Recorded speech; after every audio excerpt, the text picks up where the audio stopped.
Prime minister Imran Khan نے قومی assembly میں تقریر کرتے ہوئے -1 کا تذکرہ کیا تھا اور وہاں پر وہ سوال اٹھ گیا تھا کہ ان کی جماعت سے اور کون امیدوار ہے. اس کے بعد شیخ رشید صاحب ایک سٹیپ اور آگے گئے اور انہوں نے -1 کو -3 کر دیا. اب -3 کی کہانی بڑی خطرناک ہے کیونکہ عام طور پر یہ -3 کی اگر وضاحت لیں کہ اس کے اندر کون سے لوگ آئیں گے یا کون سے ادارے اس سے منسلک ہوں گے تو بذات خود ایک نئی بحث کا آغاز ہو جاتا ہے. آج کے پروگرام میں اس پہ بھی بات کریں گے. آج شاہد خاقان عباسی نے انہوں نے وہ -1 -3 سے بھی ایک سٹیپ آگے گئے. انہوں نے کہا کہ -160 ہی ہوگا. 160 وہ لوگ ہیں جنہوں نے بجٹ پہ پاکستان تحریک انصاف کو ووٹ کیا تھا. تو اس کے اوپر آج پروگرام میں ہم ڈسکس کریں گے کہ سیاسی صورتحال ہے کیا. دو چیزیں ہیں. ایک آج دا نیوز میں سٹوری ہے انصار عباسی نے کی ہے اور وہ کہتے ہیں کہ ایک وزیر ہیں پاکستان تحریک انصاف کے, وہ PMLN کے لوگوں سے رابطہ قائم کر رہے ہیں.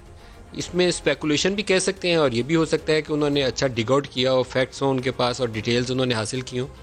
میں نے جب PMLN کے لوگوں سے رابطہ کیا تفصیل حاصل کرنے کے لیے تو مجھے نام نہیں مل سکے, لیکن انہوں نے دو چیزیں بتائیں. ایک بتایا کہ الیکشن کے فوراً بعد سے تقریباً 11 MNAs ہیں پاکستان تحریک انصاف کے, انہوں نے رابطہ بھی کیا, میٹنگ بھی ہوئی کوئی شاید رائے ونڈ میں یا ماڈل ٹاؤن میں.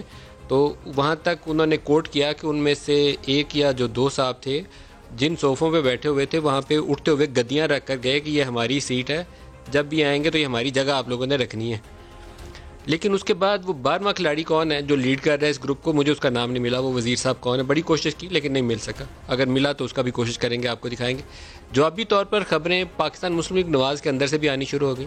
ان کا ایک گروپ جو تھا وہ آج سے کچھ عرصہ پہلے نعیم الحق صاحب اللہ پاک ان کی مغفرت فرمائے ابھی حیات تھے, تو ان کے ساتھ یہ کچھ لوگ پرائم منسٹر آف پاکستان سے ملے تھے. ان کے MPAs کا ایک گروپ تھا, شاید کوئی MNA بھی ہو لیکن MPAs کا ایک گروپ تھا. 2-3 روز پہلے وزیر اعلیٰ پنجاب سے اس گروپ نے ملاقات کی جس میں 6 MPAs تھے پاکستان مسلم لیگ نواز کے اور ایک اس میں MPA پاکستان پیپلز پارٹی کے رپورٹ کیے گئے. تو یہ دونوں خبریں بیک وقت آ گئیں. تو کیا وہ والی سیاست جو 90 والی تھی کہ ایک جماعت دوسری کے دھکا پیل کر کے وہ لوٹے ووٹے خریدتی تھی اور حکومت کو گرانے اور بنانے کا عمل شروع ہوتا تھا, کچھ ویسی سیاست ہونے لگی ہے پاکستان میں یا کچھ مختلف ہے؟ بجٹ کا موقع ہے. ساری بحث اور پاکستان میں سیاسی صورتحال کا اس وقت محور پاکستان کی اکانومی کے اندر جو میس ہے یا ایک مشکل صورتحال ہے وہ ہے. اقتصادی صورتحال بہت مشکل ہے, چیلنجنگ سچویشن ہے. ایکسپورٹ بڑھی نہیں, ریونیو گر گیا, ڈیفیسٹ بڑھ گیا, قرضوں کا بوجھ اتنا بڑھ گیا ہے کہ اب چیلنج یہ ہے کہ آئندہ آنے والے سالوں میں ہم اس کو سروس کیسے کریں گے. تو آج کے اس حصے میں پروگرام کے ہم دونوں چیزوں کو سموئیں گے. اکانومی کے اوپر انالیسز لیں گے ڈاکٹر حفیظ پاشا سے اور سیاسی صورتحال کے اوپر بحث کریں گے جس میں زبیر صاحب, ملیکہ اور دیگر مہمان ہمارے ساتھ ہوں گے. تو سب کو خوش آمدید کہوں گا اور پروگرام کا پہلا حصہ ہم ڈاکٹر حفیظ پاشا صاحب سے ایک انالیسز لیں گے اقتصادی صورتحال کا. جی پاشا صاحب, بجٹ کے حوالے سے 2-4 چیزیں جاننا اور سمجھنا ضروری ہے. ایک تو جو 30 جون کو سال ختم ہوا اس میں ہمارا مجموعی خسارہ کتنا ہے؟ سال کا خسارہ جو ہے وہ ہمارا اندازہ یہ ہے کہ حکومت نے تو کہا ہے کہ 9.1% ہے یہ ہمارے اکانومی یا GDP کا, مگر کچھ چیزیں ایسی ہیں کہ ریوائزڈ ایسٹیمیٹس جو گورنمنٹ بجٹ کے وقت پیش کرتی ہے اور جو فائنل ایسٹیمیٹس ہوتے ہیں پچھلے 2 سال اگر آپ دیکھ لیں تو ان میں کافی فرق نظر آتا ہے. تو لہٰذا ہم نے بیٹھ کر کچھ کیلکولیشنز کیے تو ہمارا اندازہ یہ ہے کہ یہ تقریباً 10% آف دا GDP کے قریب پہنچ جائے گا اور شاید تاریخ میں پہلی دفعہ ایسا ہوگا کہ بجٹ کا خسارہ 10% ہو جائے, یعنی کہ 2 ڈیجٹ میں چلے جائے GDP کا. یہ کافی پریشان کن بات ہو. اور یہ روپوں میں کتنے بنتے ہیں؟ یہ روپوں میں 4200 ارب کے قریب بنے گا. 4200 ارب بہت بڑی فگر ہے. اور اس کی ہم نے فائنانسنگ کیسے کی؟ 4200 ارب کی ہم نے پیسے کہاں سے لیے؟ تقریباً آپ نے جو زیادہ جو آپ نے پیسے حاصل کیے ہیں قرضوں کے طور پر اس بڑے خسارے کو پورا کرنے کے لیے, وہ آپ نے اپنے ہمارے پاکستان کے بینکنگ سسٹم جو ہے کمرشل بینکوں سے 2400 ارب کے قریب اٹھایا ہے, اور ہمارے جو نان بینک سیونگز ہیں یعنی کہ جو نیشنل سیونگ سکیمز وغیرہ ہے ان سے بھی 400-500 ارب اٹھایا گیا ہے, اور باقی پیسہ باہر سے آیا. مگر بہت بڑا حصہ جو ہے وہ ہم نے اپنے کمرشل بینکس نے آپ کے ٹریجری بلز یا پرائز بانڈ یا پاکستان انویسٹمنٹ بانڈز خریدے ہیں. تو پاشا صاحب اس کا تو ایک مطلب یہ ہوگا کہ ہم نے 13.25% پہ جو انویسٹمنٹ بانڈز بیچے ہیں تو اگلے چند سال تک ہماری جو فسکل سچویشن ہے اس کے اوپر دباؤ برقرار رہے گا. جی ہاں، مجھے اس بات پہ بڑا افسوس ہے کہ ایک بیسک پرنسپل ہے ڈیٹ مینجمنٹ پالیسی میں کہ آپ کوشش یہ کرتے ہیں کہ جب سود بہت اونچا ہو یعنی کہ 13.25% تک ہو تو آپ کوشش کرتے ہیں کہ جو شارٹ ٹرم بوروئنگ کریں یعنی کہ ٹریجری بلز 3 مہینے 6 مہینے 1 سال کے مشکل سے. مگر ہوا یہ ہے کہ اس سال زیادہ بوروئنگ جو ہے وہ پی آئی بیز میں کی گئی ہے. اور اب آپ یہ سوچئے کہ جو ہمارا شارٹ ٹرم ڈیٹ ہے وہ کم ہوا ہے اور لانگ ٹرم ڈیٹ بہت تیزی سے اس میں اضافہ ہو چکا ہے. اور اس کے نتیجے میں اب آپ نے بالکل ٹھیک کہا کہ کچھ عرصے کے لیے ہمیں کافی ہائی اونچا سود دینا پڑے گا. اگر پالیسی مناسب ہوتی تو ہمیں جلد سے جلد فائدہ ہو جاتا، مگر اب وقت لگے گا اس کمی کی وجہ سے جو 13.25% سے سال ختم ہونے سے پہلے 7% پہ لے آئے تھے. پاشا صاحب جو ٹیکس ریونیو کے ہمارے اعداد و شمار ہیں اس کے اوپر حکومت نے تو دعویٰ کیا ہے کہ انہوں نے جو ریوائز 3 دفعہ ریوائز کر کے یا 4 دفعہ ریوائز کر کے جو نمبر تھا اس کو اچیو کر لیا، لیکن ڈاکٹر اشفاق حسن خان اور بعض اور لوگوں کا خیال یہ ہے کہ اس نمبر کو تھوڑا سا اوپر اٹھایا گیا ہے اور کہیں اور سے ریفنڈ ونڈ ڈالے گئے ہیں. کچھ آپ نے اس کا جائزہ لیا؟ جی میرا بھی یہی خیال ہے کہ ہوا یہ کہ حکومت نے اپنے ریلیف پیکج میں جو 1250 ارب کا انہوں نے اناؤنس کیا تھا کہ ہم بجٹ سے یہ کریں گے، اس میں 100 ارب روپے ریفنڈز کے موجود تھے. تو شاید میرے خیال سے سپلیمنٹری گرانٹ کے ذریعے انہوں نے یہ 100 ارب روپے ریفنڈ دیے ہیں اور ایف بی آر ریونیوز پر اس کے نتیجے میں کوئی اثر نہیں پڑا اور اس کی وجہ سے شاید ان کا جو آخری ٹارگٹ تھا وہ تقریباً اس کو وہ حاصل کر پائے ہیں. مگر آپ یہ سوچئے کہ سال کے آغاز سے آپ دیکھیں جب 5,555 ارب کا کمٹمنٹ آپ نے کیا تھا اس کے برعکس تقریباً 1100 سے زیادہ ارب کا شارٹ فال ہے. اتنا بڑا شارٹ فال ہم نے تاریخ میں کبھی نہیں دیکھا. اب یہ کہتے ہیں کہ اس میں کرونا کا دخل ہے، یقیناً ہے، آخری 3 مہینے میں ہے، مگر 9 مہینے کے بعد میں بھی شارٹ فال 500-600 ارب کا ہو چکا تھا. تو یہ ٹارگٹس جو یہ حکومت ایکسیپٹ کرتی ہے، مانتی ہے آئی ایم ایف کے ساتھ، وہ دراصل زیادہ تر بالکل غیر ممکن سے ہوتے ہیں اور اس کے نتیجے میں سارا بجٹری پروسیس متاثر ہو جاتا ہے. پاشا صاحب تو اس طرح اس یہ سال جو بھی سپلیمنٹری گرانٹس کے ذریعے 100 ارب کو پار کیا گیا ہے، یہ لیگلی اور ہماری جو بجٹ میکنگ کی ایکسرسائز ہے اگر اس کو سامنے رکھیں تو کیا یہ قانونی طریقہ ہے کہ ایف بی آر کے جو ریفنڈز ایف بی آر کے پیسوں سے ہم نے دینے تھے وہ سپلیمنٹری گرانٹس کی وجہ سے کسی اور جگہ پہ بل ڈال کے اس کو پار ادھر کر دیا گیا؟ اس کی شاید وجہ یہ ہے کہ یہ ریلیف پیکج جب اناؤنس کیا تھا حکومت نے اور یہ پبلک نالج میں تھا کہ ریفنڈ 100 ارب کے دیے جائیں گے اور اس کی وجہ سے شاید انہوں نے مناسب یہ سمجھا. جی ایف بی آر کے ریفنڈز تھے اور خاص طور پہ یہ ایکسپورٹ ریفنڈز ہوتے ہیں، تو اس لیے انہوں نے شاید یہ مناسب سمجھا کہ اپنے ایک طرح سے بجٹ تو ایک طرح سے ایک پورا وہ ایک سلسلہ ہے، آپ ایک اکاؤنٹ سے دوسرے اکاؤنٹ کی طرف چلے جاتے ہیں، حالانکہ اس طرح نہیں ہونا چاہیے. اور سپلیمنٹری گرانٹ کے بارے میں ایک اصول یہ بھی ہے کہ اگر ہم 15% سے اگر زیادہ چلے جاتے ہیں کسی اکاؤنٹ پر تو ہمیں اجازت لینی پڑتی ہے پارلیمنٹ سے. میرا نہیں خیال ہے کہ ایسا ہوا ہے. پاشا صاحب جو ایف بی آر کا ریونیو تھا 5,555 کی بجائے ہم 1,500 ارب کی شارٹ فال ہم نے بھگتی پچھلے سال. اس سال ہم نے پھر کوئی 5,000 ارب کے قریب ہی پھر چلے گئے. تو اس سال کیا بنے گا؟ ہم کتنے پیسے اکٹھے کر پائیں گے؟ دیکھیے حالات بہت خراب ہیں اور معاشی حالات تو آپ جانتے ہیں. اب آپ دیکھیے جو دو ہمارے سورسز ہیں ذریعے ہیں جس سے ہم ٹیکس ریونیو حاصل کرتے ہیں. سب سے بڑا سورس جو ہے وہ ہے آپ کا جو صنعتی شعبہ ہے، خاص طور پہ لارج اسکیل مینوفیکچرنگ. اس میں آپ کو حیرت ہوگی کہ اپریل کے مہینے میں 42% کمی آئی ہے اور پہلے 10 مہینے میں 9% کمی ہو چکی ہے. دوسری طرف امپورٹس ہیں یا درآمدات جس سے ہم ریونیو حاصل کرتے ہیں. ان کا ریشو یہ ہے کہ ہم اندرونی سورسز سے تقریباً 60% اٹھاتے ہیں اور امپورٹ سے 40%.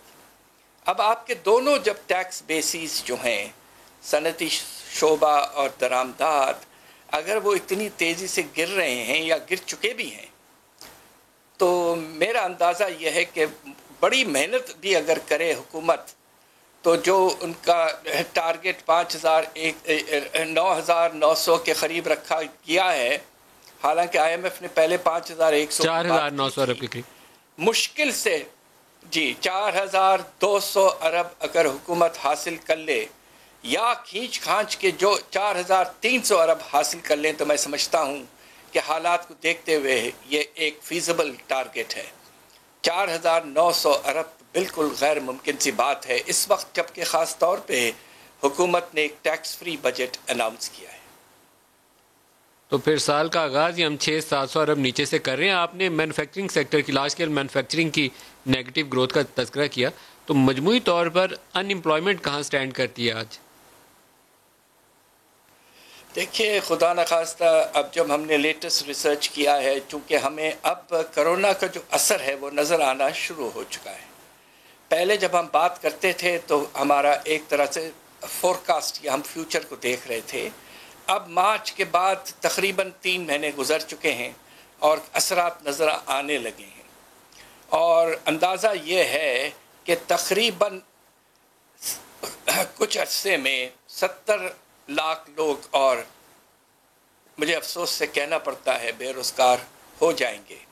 ان میں سے تقریباً 40 جب آپ کہتے ہیں 70 لاکھ اور بے روزگار ہو جائیں گے تو پچھلے 2 سالوں میں مجموعی طور پر کتنے لوگ بے روزگار ہوئے؟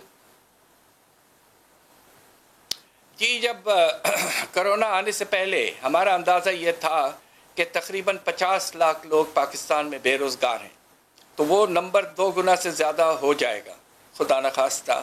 اور میرا اندازہ یہ ہے آپ کا اندازہ یہ ہے کہ 1 کروڑ 20 لاکھ لوگ بے روزگار؟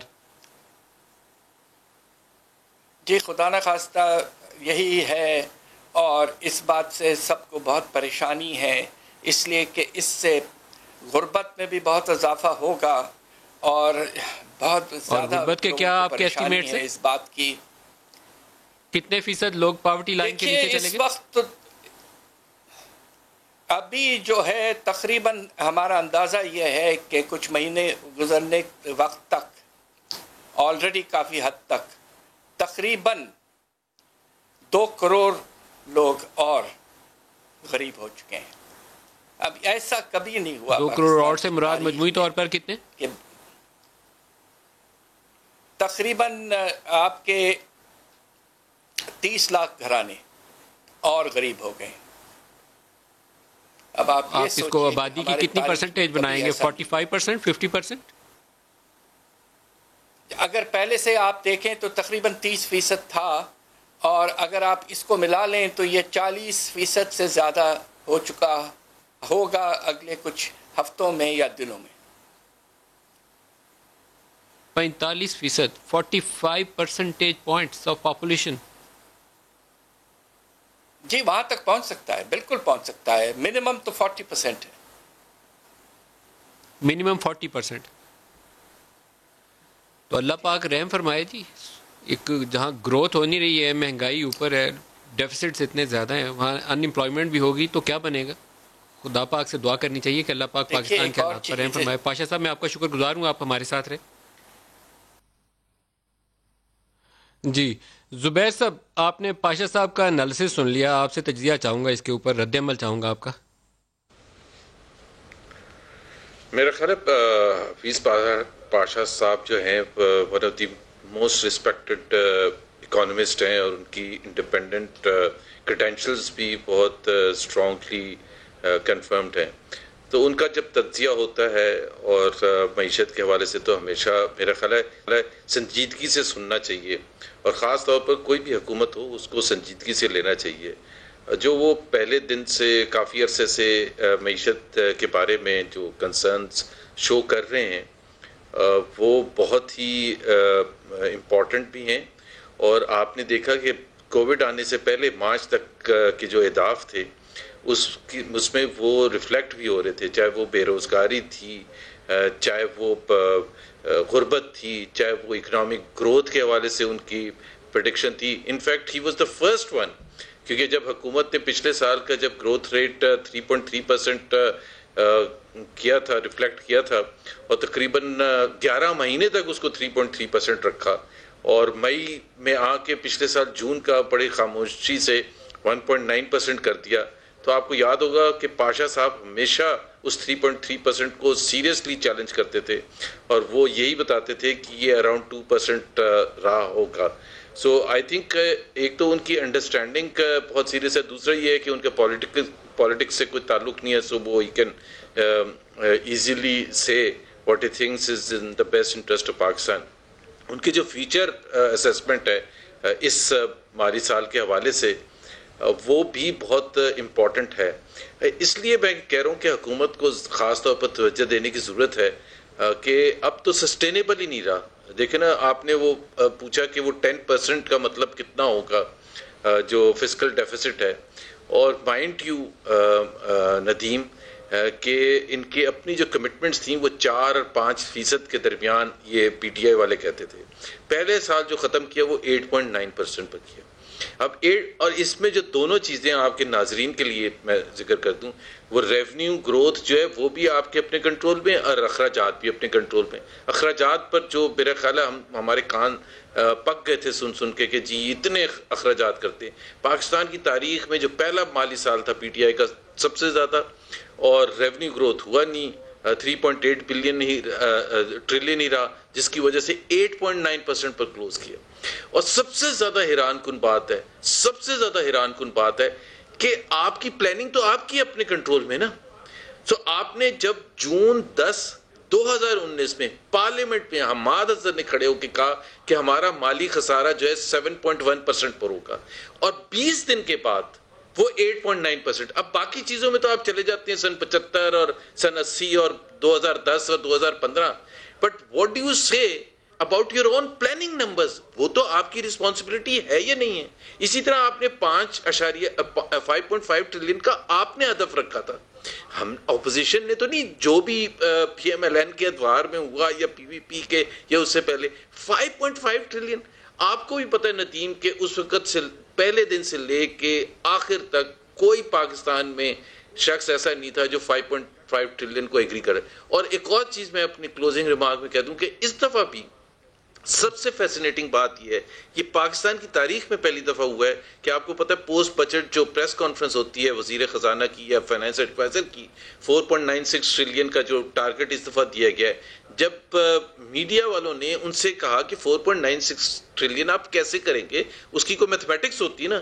اکانومی گرو نہیں کرے گی، جب اکانومی گرو نہیں کرے گی، ایڈیشنل ٹیکس آپ کے مطابق لگا نہیں ہے، تو پھر آپ کے 1 ٹریلین روپیز کہاں سے ایڈیشنل آ جائیں گے؟ تو انہوں نے کہا ہاں اگر آپ اس طرح سے دیکھیں تو یہ ایک بہت مشکل اہداف ہے. تو بھائی آپ 24 آورس بھی نہیں ہوئے تھے، بیکاز آپ سے جب پوائنٹ بلینک میتھمیٹکس کا پوچھا گیا تو آپ کے پاس کوئی آنسر نہیں تھا. آپ بھی اس پہ ریئیکشن دینا چاہیں زبیر صاحب تو ان سے لے لوں، تو پھر میں آپ کو یہ جو آج کل مائنس کی بحث چل رہی ہے یہ سیاسی ٹاپک کی طرف بھی لانا چاہوں گا. آپ اس پہ کچھ کہنا چاہیں گے؟ جی بالکل ندیم، دیکھیں جہاں تک زبیر صاحب نے بات کی اہداف کی، ٹیکس ریونیو کی بات کی، ہم اس سے واقف ہیں.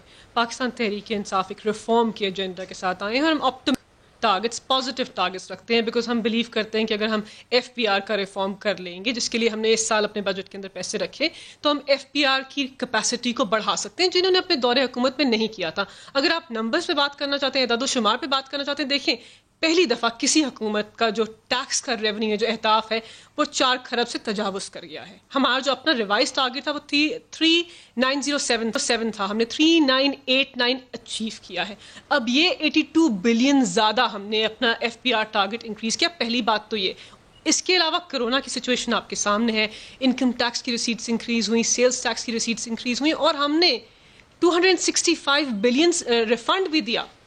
اس کے علاوہ ہم نے ایف پی آر کے اندر ریفارم بھی کیا. تو یہ کہنا کہ ہم نہ سمجھ ہیں, یہ کہنا کہ ہم ایسے ٹارگٹس رکھتے ہیں جو اچیویبل نہیں ہے, آئی تھنک یہ غلط ہوگا, بیکاز ہم نے اپنے اہداف کو انکریز بھی کیا, سسٹم کو ریفارم بھی کیا. ہم نے 17% اپنا ریونیو ایف پی آر کا انکریز کیا, 30% نئے ٹیکس فائلرز ہم نے ایڈ کیے جو یہ نہیں کر پائے تھے. تو مجھے نہیں سمجھ آتا کہ کس طرح یہ ہمارے اوپر معاشی طور پر یا ایف پی آر کے اوپر تنقید کرتے ہیں. اپنے دور حکومت میں یہ ہمیشہ بارہا ہر سال ٹارگٹس مس کرتے تھے, اور پاکستان کی عوام یہ جانتے ہیں, اور ان کو کرونا بھی لاحق نہیں تھا, ان کو یہ مجبوریاں بھی نہیں تھی, معیشت کے بھی ایشوز نہیں تھے, پھر بھی اپنا ریونیو ٹارگٹ مس کرتے تھے. آپ کو پرائم منسٹر کے بیان سے سٹارٹ کر کے شیخ صاحب کا بیان بھی دکھائیے, پھر پوچھتے ہیں کہ یہ مائنس والی سیاسی صورتحال میں بحث کی کیا گنجائش ہے, دکھائیے گا.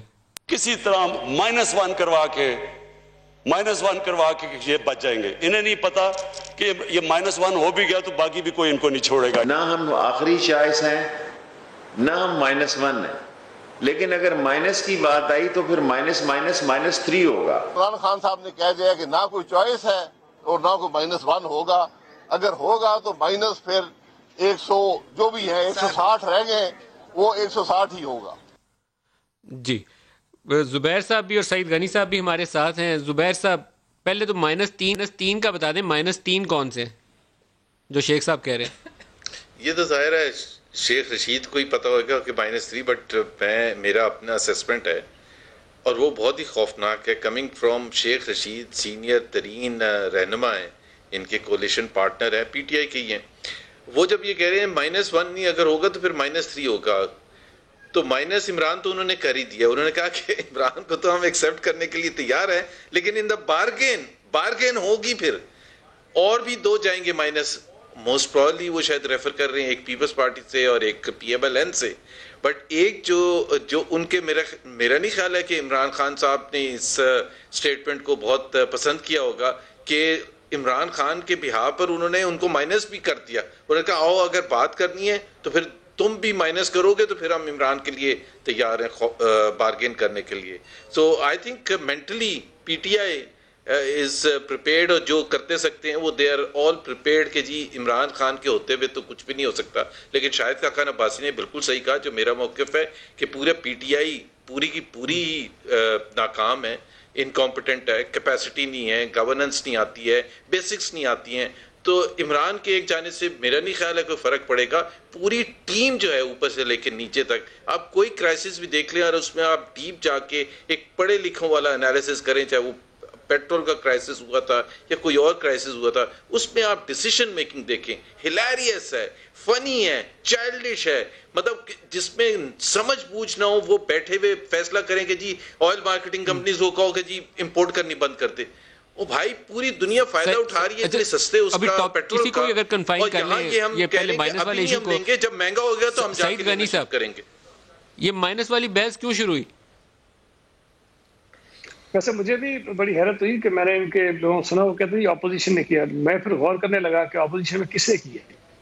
پی ایم ایل این کی طرف سے آئی ہے, پیپلز پارٹی کی طرف سے آئی ہے, مولانا فضل الرحمان کی طرف سے آئی ہے, کسی اور شخص نے بات کی ہے, تو مجھے تو کوئی نہیں ملا. اگر آپ کے پاس کوئی آرکائیوز میں ہے کہ کسی اپوزیشن کے بندے نے یہ کہا ہو کہ جی -1 ہونا چاہیے, تو پھر تو میں سمجھتا ہوں کہ بات ٹھیک ہے. لیکن ایک بحث جس کا آغاز ہوا ان کی اپنی کیبنٹ سے, اور یہ بات آپ سب نے رپورٹ کی, آپ لوگوں نے بتایا کہ فیصل واؤڈا نے وہاں کہا کہ یہاں بیٹھے ہوئے 2 حضرات جو ہیں سینئر لوگ جو ہیں وہ وزارت عظمیٰ کا خواب دیکھ رہے ہیں, اور ایک پتہ نہیں اپنے آفس سے پیپر لیک کرواتا ہے, سازشی کرتا ہے. وہاں سے یہ سلسلہ سارا شروع ہوا. پھر وزیر اعظم صاحب نے بات کی, پھر شیخ رشید صاحب نے بات کی.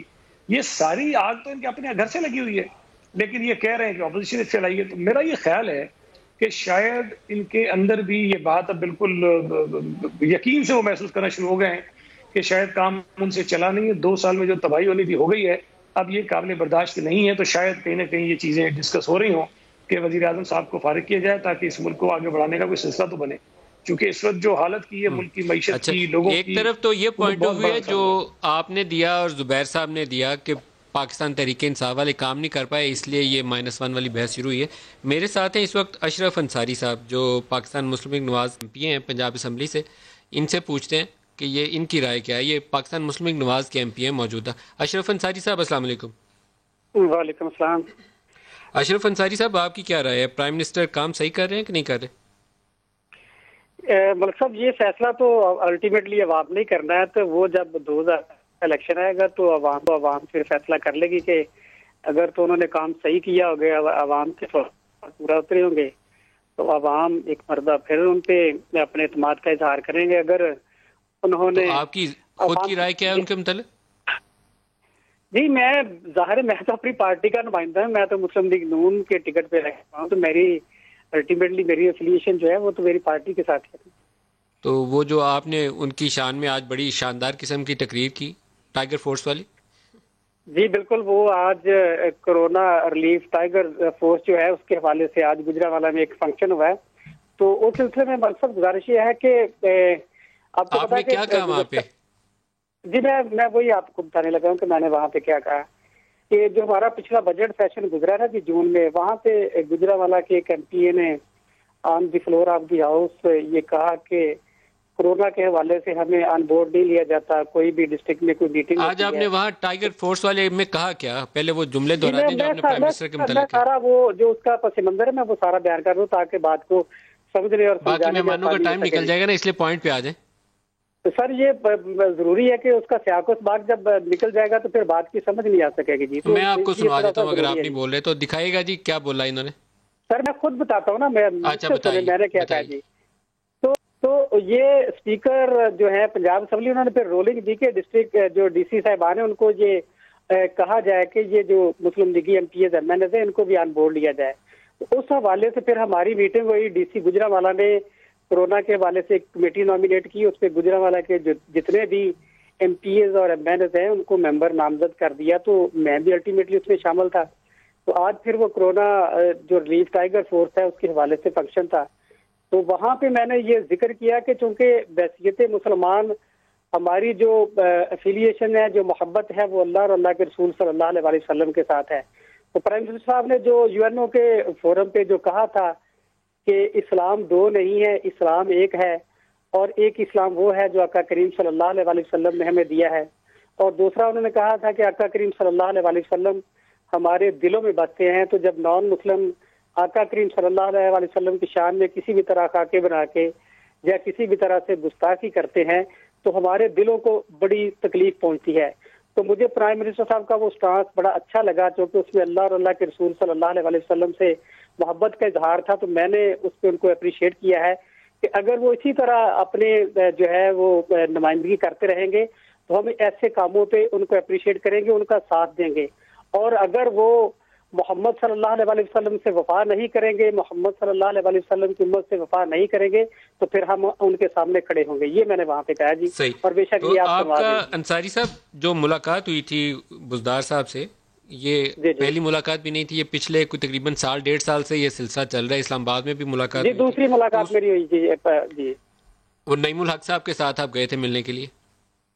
نہیں، اس وقت میری ملاقات نہیں، اس وقت میرے بڑے بھائی ہیں حاجی یونس انصاری صاحب، ان کی ملاقات ہوئی تھی. میری ملاقات جو ہے وہ چیف منسٹر پنجاب سے ایک پہلی ملاقات ہوئی تھی، ایک یہ ہم 1 جولائی کو پھر دوبارہ ہم ملیں گے. دوبارہ ملیں تو اس میں جلیل شرک پوری صاحب بھی تھے، آپ بھی تھے، ڈھا صاحب بھی تھے، غیاث الدین صاحب تھے، اظہر عباس تھے، فیصل نیازی تھے، 6 MPs تھے PMLN کے اور ایک پیپلز پارٹی کے تھے. آپ لوگ کیوں ملے؟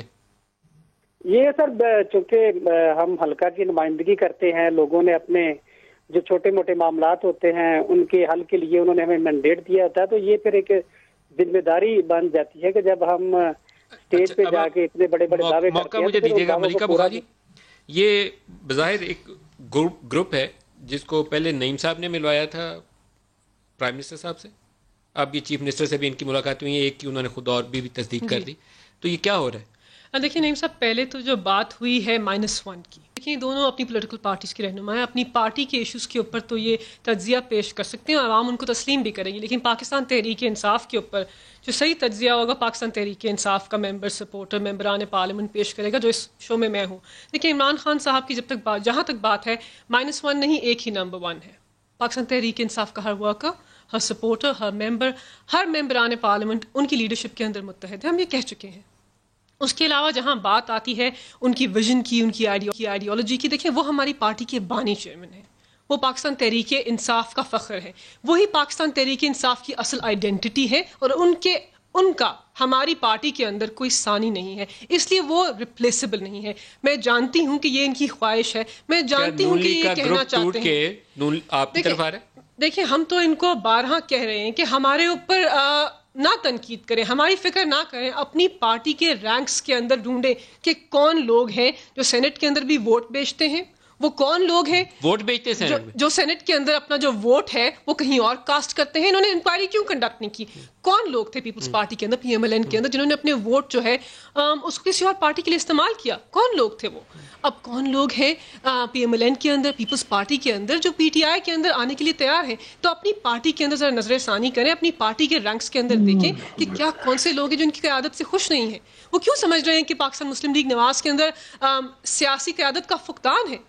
وہ کیوں سوچتے ہیں کہ ان کے لیڈران لندن چلے گئے، ایک اپنے گھر میں بیٹھ گئے، ان کے لیے اویلیبل نہیں ہے؟ تو بات یہ ہے کہ ہماری طرف مت دیکھیں، ہمیں -1 کا درس نہ دیں، اپنی پارٹی کی قیادت کو دیکھیں، اپنی پارٹی کی صورتحال کو دیکھیں۔ اور پی ٹی آئی جو ہے گورننس کی بات ہوتی ہے، مجھے تو حیرانگی ہوتی ہے زبیر صاحب کی بات سن کے، گورننس پہ بات کرتے ہیں، بھائی یہ وہ پارٹی ہے۔ پہلے یہ گروپ والا سوال پوچھ لیں ان سے، زبیر صاحب آپ اس پہ رسپانس دیں گے؟ دیکھیے، ہم تو یہ بالکل میرا خیال ہے ان کا تجزیہ صحیح ہے کہ P T I is what Imran Khan is, and I absolutely I have no disagreement with their analysis کہ جی پی ٹی آئی میں، اور میں یہ بھی بتا دوں کہ اگر عمران خان کو ریپلیس کیا تو پوری پارٹی بکھر جائے گی، کیونکہ کوئی بھی نہیں کمانڈ کر سکتا۔ ایک تو ووٹ عمران خان کے نام پر پڑے ہیں یا ڈلوائے گئے عمران خان کے نام پر، تو عمران خان اگر نہیں ہے تو دیر از نو پی ٹی آئی ایز سچ۔ سو میں بالکل 100% ایگری کرتا ہوں، اور میں یہ بھی ساتھ میں کہتا ہوں کہ جب میں کنسسٹنٹلی مینٹین کر رہا ہوں کہ it's not just the issue of کپتان تو ہے ہی، کیا کہنا چاہیے، ان کو سمجھ بوجھ نہیں ہے، اور وہ ایکسپیکٹ بھی کیا جا رہا تھا، بیکاز جس شخص نے کبھی ایک دن نوکری نہ کی ہو یا ایک دن کوئی بزنس نہ کی ہو، ایم پی ایس کیوں مل رہے ہیں، کبھی چیف منسٹر بزدار سے، کبھی پرائم منسٹر عمران خان سے؟